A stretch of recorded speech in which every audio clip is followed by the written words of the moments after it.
Hello folks, I hope you're all well. My name is Usman, this is Bards and Books. Today we are doing a review for The Midnight Kingdom. This is book 2 in the Dark Gods trilogy by Tara Sim. More of a darker slash gothic fantasy if you're unaware.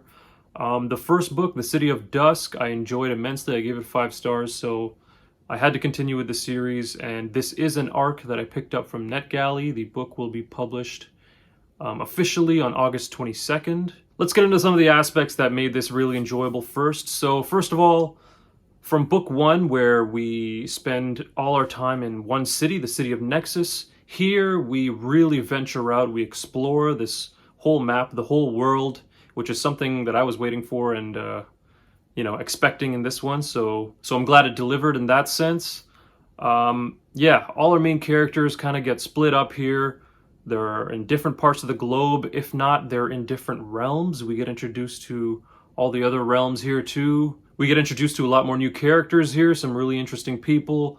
The cultures of these people are really fleshed out and really expanded upon. It's really neat. So a very nice job with the world building here. The lore is also expanded upon, the history of all these people, even the different realms in Noctis. We spend some time there, and we hear all about the past wars and the heroes of legend, that did what they did and kind of made the world or the realms what they are, how they are. So just like book 1, all our main POVs here are very interesting. There's never any tedious moments in that regard, in the sense of following them around.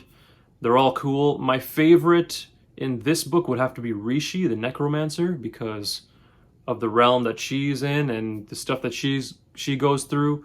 It just inherently, her inherent circumstances just kind of resonated with me the most. They were the most heartfelt, the most intriguing. So that's just a personal thing. If you like necromancers, you should definitely check out this book. Some magic. The magic is expanded upon for all these characters. And as you know, if you've read book 1, there are numerous magic systems in this world. So it was cool that it was never really bogged down in like info dumpy sessions. It was kind of explained throughout the story, and it was paced very evenly and spread very evenly throughout. So I enjoyed that. The ending of this book really had me hooked as well. I can't wait to get to book 3 and see how everything resolves.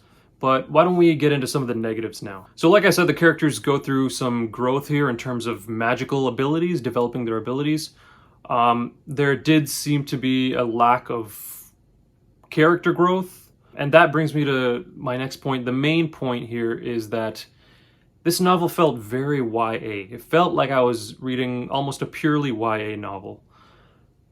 There were some darker, more adult kind of elements here and there, but it mostly seemed YA to me, and I didn't really expect it. I didn't enjoy it. I do enjoy reading YA, once in a blue moon, but here it was I was expecting adult fantasy, and that's not really what I got. So I understand that the author Tara Sim is mainly a YA writer. Like all her other work is young adult work.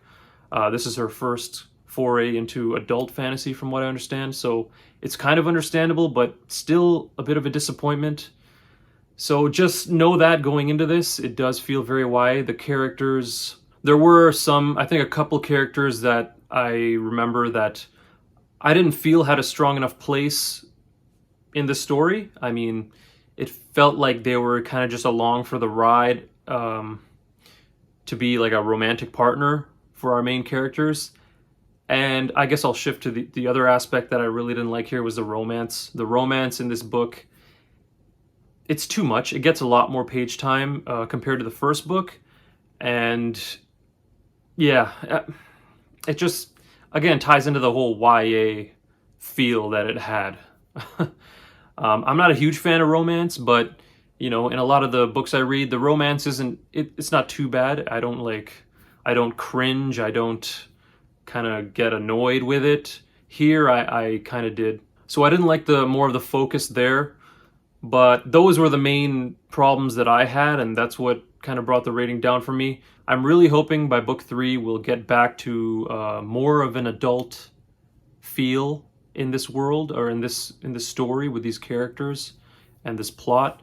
The pacing was very nice here. The pacing in this book is decent. There's a good amount of action, a good amount of, character dialogue and whatnot. So that was nice. Yeah, overall, I enjoyed it. Not as much as book 1, but it was very enjoyable, and I will be finishing off the trilogy with book 3. So if you can overlook the romance there, I think this is definitely worth checking out and continuing in the Dark Gods trilogy. I had a fun time. It was fun. The stakes here feel very high. And yeah, like I said, I'm very interested to see how things wrap up in the final book. So that is my review for The Midnight Kingdom, book 2 in the Dark Gods trilogy by Tara Sim. Like I said, I gave this a 3.5 to 4 star range. It was very enjoyable, worth continuing in the trilogy, and this book comes out August 22nd. So if you feel so inclined, go ahead and pick it up. But that's going to do it for my review. Thank you so much for watching, everybody, and I will see you next time.